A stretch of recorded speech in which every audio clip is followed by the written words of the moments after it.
আফসোস হয় তোমার জন্য। তুমি আমার শেষ দেখাটা দেখতে পারবে না।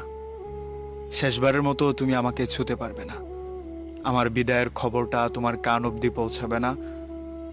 আমার জন্য তুমি চিৎকার করে কান্না করতে পারবে না। মানুষ তোমাকে দোষী বলবে বলে তুমি লোকমুখে আমার নামটাও তুমি নিতে পারবে না। দুঃখজনক। সাইকোলজি বলে প্রিয় মানুষের কাছ থেকে পাওয়া যন্ত্রণাটা অনেকাংশেই মৃত্যুর যন্ত্রণার চেয়ে ভয়ানক, যেটা আমি পেয়েছি। অথচ তুমি স্বীকারোক্তি দিতেই নারাজ। আমাকে তুমি ভেঙে দিয়েছো, আমাকে তুমি কষ্ট দিয়েছো, আমার ভালো থাকার সবগুলো কারণ তুমি কেড়ে নিয়েছো। একটা জলজ্যান্ত মানুষকে তুমি বেঁচে থাকা অবস্থায় মৃতপ্রায় করে দিয়েছো, যার কোনোটারই যৌক্তিক কোনো কারণ তুমি কখনোই দেখাতে পারবে না।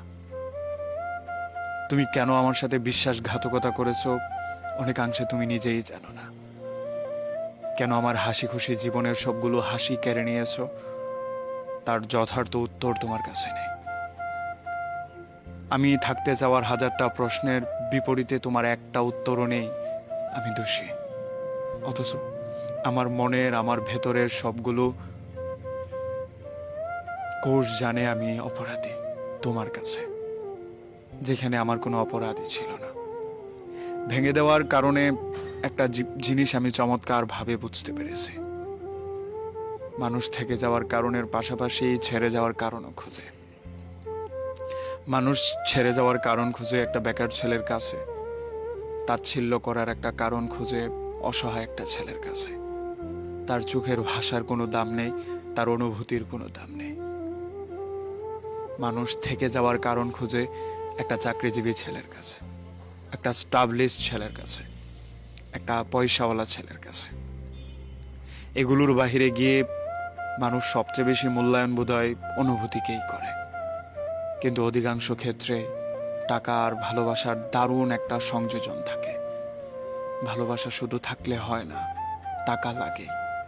এই জিনিসটাই আমাকে তোমার কাছ থেকে দূরে সরিয়ে দিয়েছে।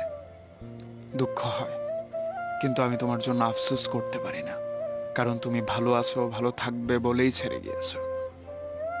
যে জায়গাটা তোমার করার কথাই ছিল না, সেই জায়গাটাই তুমি করেছো নিজেকে ভালো রাখার জন্য। কিন্তু আমার আফসোস, আমাদের শেষ দেখা হবে না। আমার জন্য তুমি চিৎকার করে কান্না করতে পারবে না, মানুষের মুখে খারাপ কথা শুনবে বলে। আমাকে তোমার শেষ দেখা হবে না। শেষবারের মতো তুমি আমাকে স্পর্শ করতে বসবে না।